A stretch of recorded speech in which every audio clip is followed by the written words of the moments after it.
My days as a bachelor are rapidly coming to an end, and they can't be over with soon enough. Hear about my journey from visiting ballparks to meeting my bride at the altar on this episode of the Scho-Zone.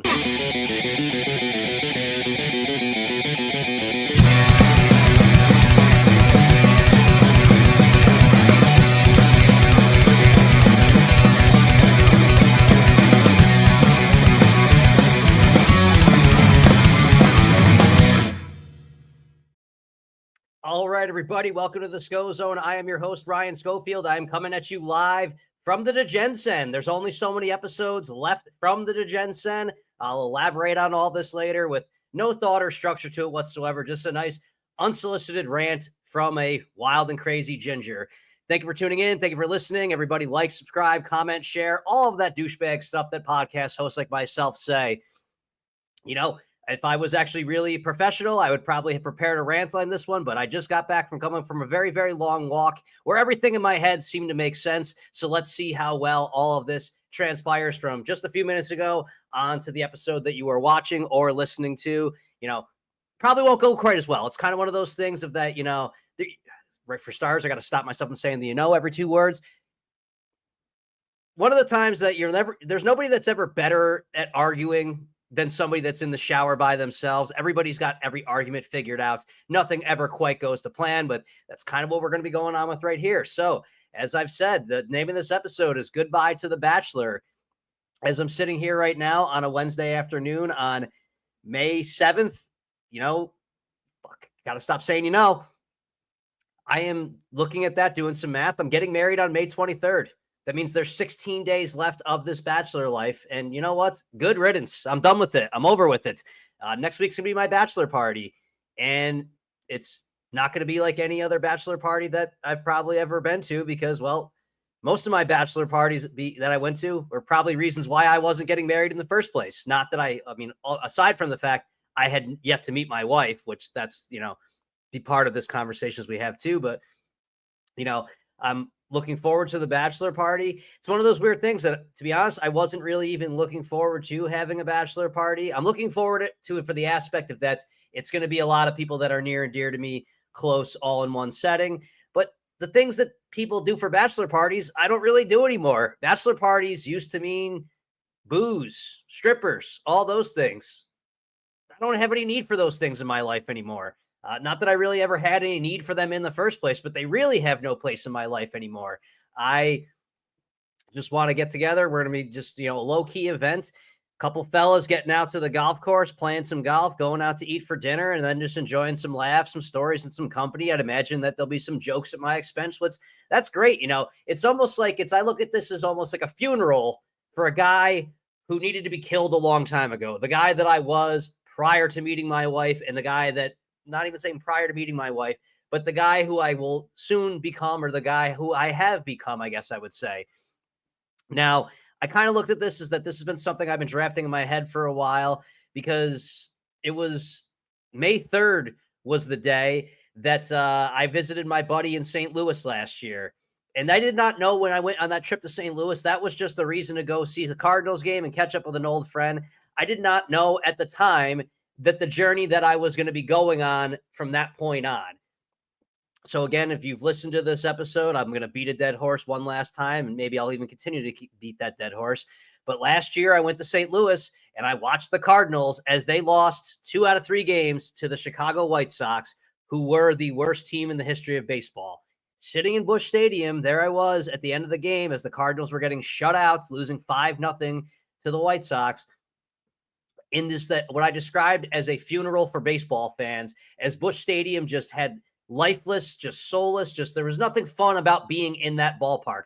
Everybody stayed, and I remember asking my buddy, I'm going, wow, everyone's still sticking around. And he said, yeah, everyone's sticking around to boo. And one thing that we always kind of thought as Cardinals fans is that we didn't boo necessarily, and we let out a real loud roar of boos to not necessarily the players as much. Again, it's not the players' fault that the organization puts them in spots where they will not succeed as much as it is the organization's unwillingness to spend the money that we give them as fans to put a quality product on the field and maybe have a manager that can actually manage their talent and put them in situations to succeed. That's what we were facing there. So then it just randomly came about that I ended up going a couple days later. I went down to Philadelphia just because I was looking at, I needed to cleanse that from my baseball palates. I needed to find something and, listen to the passion in which I'm talking about baseball. That's not even a fraction of the passion I have for my soon to be wife. At the time, I was married to being a baseball fan last year. That's what I would say. I was in a abusive relationship with the St. Louis Cardinals, and I was looking for love in other places, was kind of the whole point of the summer of 2024, I guess you would say. And if you followed this channel from that time, you followed me around from city to city as I went to and kind of documented my little journey there. It was filling a void, but it was not getting the job done, as I guess I would say. So I went to Philadelphia as a solo guy, just went on a trip, just drove down to a city 4 hours away from me just to experience, because Philly, with the way the Phillies were playing last year and just the way that the people of Philadelphia are about their sports teams, it was nice to be a part of something that felt passion again, So I went to the Phillies Blue Jays game, and I just remember the idea of just going and driving 4 hours to go to a baseball game and driving right back. People singing that sounded crazy. And then me thinking, well, if people think it's crazy, then maybe I'm onto something. And that's kind of what I randomly started doing. I just kind of started looking at, okay, where I live in Albany, New York, I have the ability to make it to quite a few cities in a day and back, and kind of started making this little personal challenge list where, I went as crazy as I went down to Washington, D.C., which was by far the worst ballpark and the worst game I was at all summer and back in a day, and just started to slowly but surely just start knocking off these ballparks off the list on there. And that was kind of this thing that was making me whole in a way. I had some good times in this, but let's be real here. What was I mostly doing? I was mostly spending a lot of time in an airport by myself, walking around cities I'd never been to by myself, going to baseball games by myself, and then ultimately going back to my hotel room by myself. I kind of thought that my documenting of this and putting it on a podcast, the interaction I would have with some listeners and people that watch the show or listen to me, that was kind of the, sense of togetherness I was getting. Basically, I was just hiding from the fact that I was living a lonely, miserable life, kind of thing. And now, was I having fun in the process of doing it? Absolutely. But it's kind of like the people that thought the world was, flat until they realized that it was round. You don't know what you don't know until it comes in, experiences it. So 14 ballparks later throughout the summer, traveling from one end of the country to the other, in between and everything, seeking that whole thing of that, I was lying to myself to an extent of saying that this is what makes me complete. Well, what happened? The baseball season ended. And then I was kind of left with this, oh shit, now what do we do? I didn't have any trips to look forward to. The baseball season was over. And I was kind of all right, well, what do I do now? Kind of, I was going to be, struggling to do a podcast that wasn't really it was becoming a job. It wasn't becoming something, a job that wasn't paying me any money. In fact, it's a job that was costing me money doing the podcasting. Not that I still don't think there's a future for that, but I think that it just wasn't necessarily meant to be the route it was going. Because again, why is everybody listening to me? I'm just Ryan Schofield. And for the people that know me personally, then yeah, maybe that's something. But as far as me, acquiring subscribers on the YouTube and me just covering sports the way that every other Tom, Dick, and Harry is in the world, it wasn't really moving the needle necessarily. So we found ourselves back into the, going into the worst part, a chapter of my life that I'm so glad to be over with. Amongst the many reasons I'm so happy to have my wife in my life, the fact that I never have to go on a first date again, the fact I never have to go through all of the headaches that come with all of that. It's just so great to be over. By dumb chance, I literally say that, dumb chance. When I first met my now soon to be wife, I was in the middle of that. The way I was keeping the party going a little bit was I was doing those live blackjack streams, which, don't get me wrong, those were a lot of fun for a while too, because I was winning money on those. But again, it was still just trying to fill a void of that. Okay, I have a mission in my day. I'm going to make my way to the casino, and then maybe I can turn $100 into $200. And then what I do with that $100 will maybe, again, fill that void or whatever that I'm trying to look for. I will be upfront here. When I originally came in contact with my wife, I was going on. The reason I even delayed our initial first conversation that we had was because I was like, well, I got a blackjack stream I'm going to do. I'm building up some following. I'm getting a bunch of views on this one. The idea that I was, again, putting the potential to meet such an amazing person on hold because, hey, I got to go film me play blackjack for 10 minutes and, put some content out there for my YouTube channel, which maybe had 200 subscribers at the time. We're up to 223 right now. So we're still trending forward. I have that goal of being at 500 at some point in time. I have not put forth the work and the effort to earn the 500. We'll maybe have that at some point down the future. One thing I learned from my most recent guest, Bill Van Vagel, who was a wonderful guest who I plan on having on again in the future, maybe doing some type of a collaboration with. Maybe the idea that me thinking I have this wonderful name, the Scho-Zone. Well, what the hell is the Scho-Zone, or how do you find the Scho-Zone? Truth be told, when you go to search myself on YouTube, you don't exactly find me. You're going to find a lot of things involving school.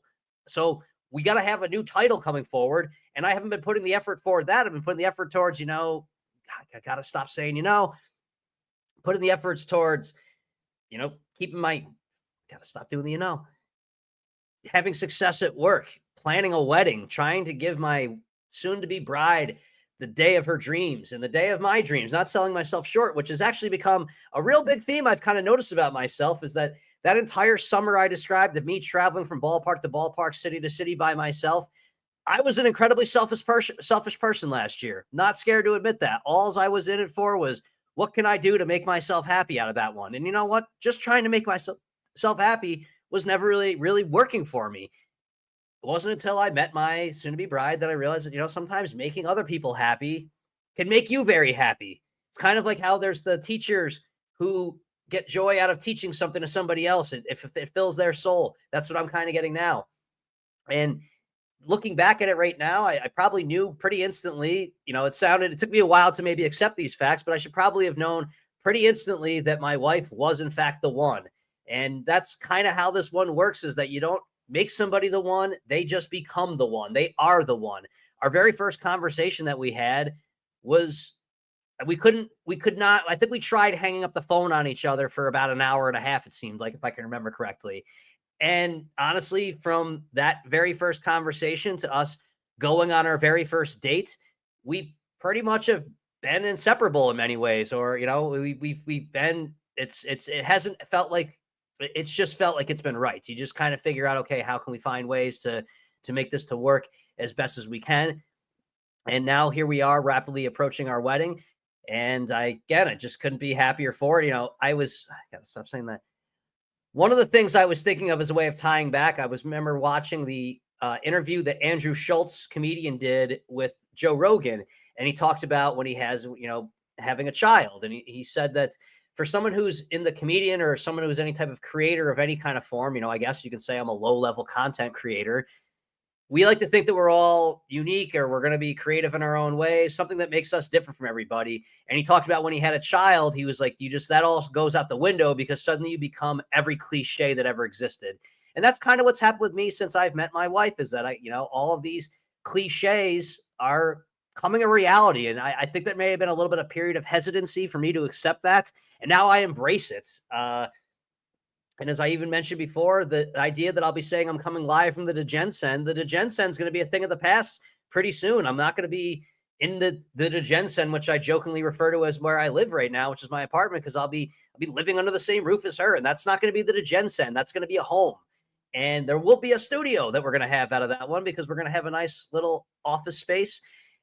Probably still going to keep the background going, but maybe not going to be keeping the background going, because I realize that the name of the Scho-Zone is probably going to have to go to rest. Not saying it's still not going to be the same type of show, but we need to get that better, catchier title. That title that when someone's searching for sports and unfiltered rants like I'm going to provide, and all other aspects of life that I cover on this show, something that actually tells them that. Again, I learned a lot from Bill, my guest, in the last episode, which it's a long one, but I recommend everybody go back and listen to it.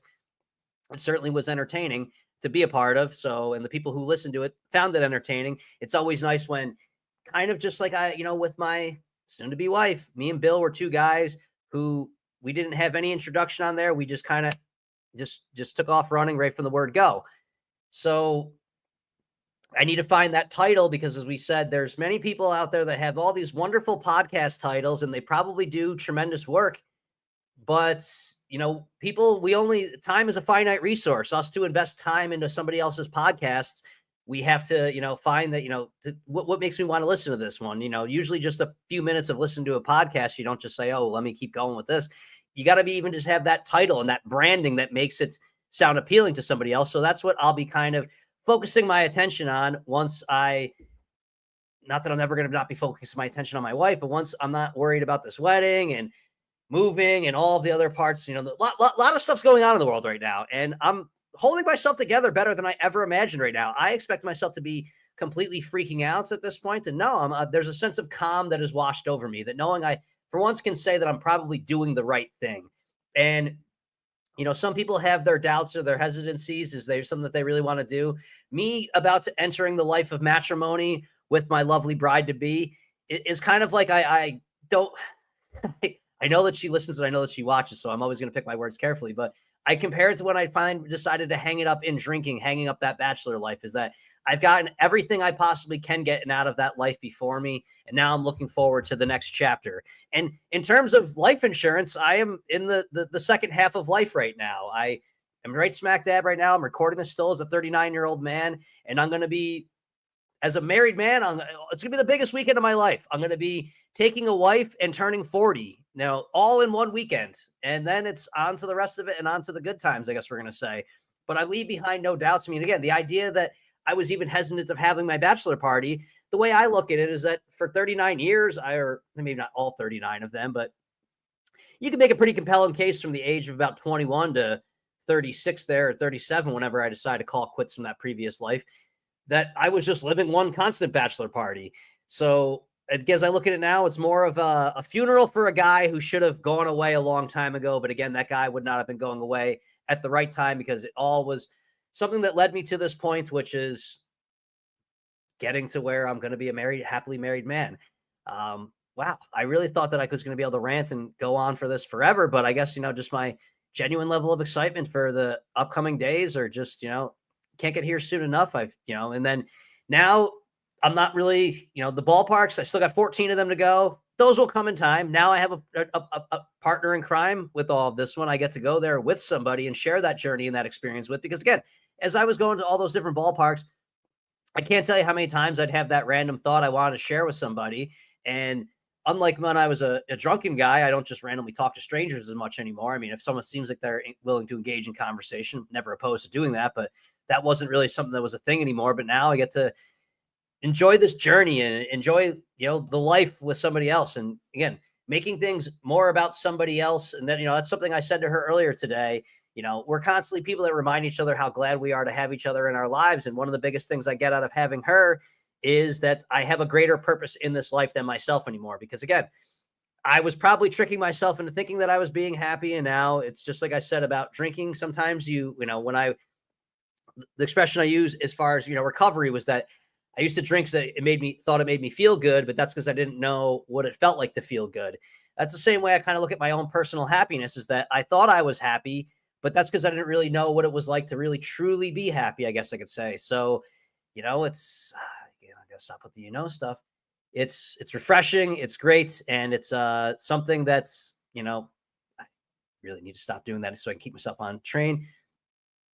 Something I wish I'd done sooner, but obviously I didn't have the opportunity to, because my wife was not a part of my life at that point in time. There's not somebody that's in the past I was going, oh, geez, I really wish I should have made that work. There are no doubts whatsoever. I am 100% as I look at this as a guy who doesn't even gamble that much anymore. That's another conversation I get into. But if I'm making a bet on me and my wife, I'm like, this is just a no-brainer lock right now. I look at it as. So good times ahead coming in the Scho-Zone. But yeah, like I said, I'm not even so much that's betting. If I did not have my wife in my life right now, I am actually going to be playing softball this year. My softball game just got rained out. We've been, getting rained on every day here in the Albany region. That would ruin my day. I would have had nothing, would have been looking forward to nothing but my softball game at 6:00, where for an hour to an hour and a half, I get to pretend like I'm still important or whatever, because, I'm part of a team. But that would have derailed my day. What would I have done with the day off to myself and nothing else to really take care of? I would have been sitting here probably examining stats and trying to find ways to grind out money, betting on sports. Right now, I'm just watching the Cardinals, who one of these rare points of the year that the Cardinals are bringing a little bit of joy into my life. They've won 4 games in a row. Granted, after they looked awful for an extended period of time, they still can't win a game on the road for the most part. But here they are. They're possibly going to win 5 games in a row. They're up on the Pirates. Now, again, they're going to take me to 500, and they're roping me along right now. I still don't think that this is a team that can ever have any delusions of grandeur for competing for a World Series. And to be honest with you, I'm not even sure if they can really even compete for a division title this year, but they're they're fun to watch for a change. Last year was miserable. Where I really started hitting my stride in this channel was on a rant about the Cardinals and what a horrible experience they were providing us as fans. And then there we go. Mason Wynn looks like we got an RBI double here. The Cardinals have players that are fun to watch now. Victor Scott, who was just about to score from first on a double, sliding in there. He's an exciting player to watch, a guy who steals bases, plays amazing defense, all those things that are fun about baseball. Mason Wynn, same thing. And, these are give some hope for the future that maybe one of these days, the St. Louis Cardinals, my wife, she's got high standards for sports teams. They were a source of stress for her watching early on in the season. And hopefully they can bring her some joy where I'm bringing her to a game. They can, make her smile and make her excited because she doesn't tolerate losing very well. So, which is good for her. As a Cardinals fan, I've kind of become accepting of the losing, which is terrible because that was never the case. This is supposed to be a team that's supposed to compete for a World Series every year, but I gave up on that dream in the past couple of years. So hopefully maybe she's the good luck charm that the Cardinals need. In fact, one of the most beautiful things that she ever got for me was a card that I'm not going to share the message of it for, but I'll just say she found many ways to analyze or analogize being Cardinals together. So in a way, and that's about as much as I'll share of that card. It was a personal thing. And maybe I've even said too much. But no, I mean, as far as, the betting thing, right now I've got so many bigger things to chase in life. Like, yeah, I could probably sit here and grind out, some data and find some ways to make a couple bucks here and there. But those aren't getting anything done for me as much anymore. I mean, there is that one thing about that rare commodity of feeling right in life, but it's just that it doesn't do enough for me anymore. And I think back to a guy who I used to follow, and I still, listen to him when I can, Gil Alexander, otherwise known as the betting dork. He's on VSiN. He was somebody who his life was just sitting around the casino and betting baseball. And I remember thinking that sounded great. And then there was that weird point where I was still aiming towards that being my lifestyle, where he was kind of saying, one day I'm going to be sitting there on my deathbed and I'm going to be saying, did I do it right? Would I be happy that I spent all that time sitting there just watching games that mean nothing in the grand scheme of things? And that's kind of where I was kind of going on, is that I'm glad that, I gave that a shot and I could say that I did what I wanted to do with it, but I'm not trying to necessarily be what the guy that defines me now is that, oh, there's Ryan Schofield. He's the guy that knows it all. And he's got the best, it's still a part of me being a guy who's got a good baseball take here and there, some of it be a thought, but it's not what I want to define me now. Now what I want to define me is how I behave as a husband, I guess I would say, or how I, become a family man, the life I'm living and all of that good stuff. And I could probably go on ad nauseum, but I'm just going to keep it while it's fresh before I just start ranting and raving like a lunatic. But that was my little update just to put something out there for right now. There's only so many episodes of the Scho-Zone. Again, this channel will still exist. What it'll be called, I don't know. I'm open to suggestions. You can email me, hit me up on the social medias, like, comment, subscribe, share, all that douchebag stuff that podcast hosts like myself say. But maybe there'll be an episode between now and the wedding day. Maybe I'll have a post-wedding, kind of, summary or something. But we're going to be kind of focusing on the rebranding at some point in time. So everybody, thank you for stopping in, tuning in, and listening. I'll have this posted for audio version. If you're consuming video, thank you for being part of the journey and look forward to great things coming in the Scho-Zone. So until next time, like, subscribe, comment, share, all that douchebag stuff like podcast hosts like myself say. That's it for the Scho-Zone.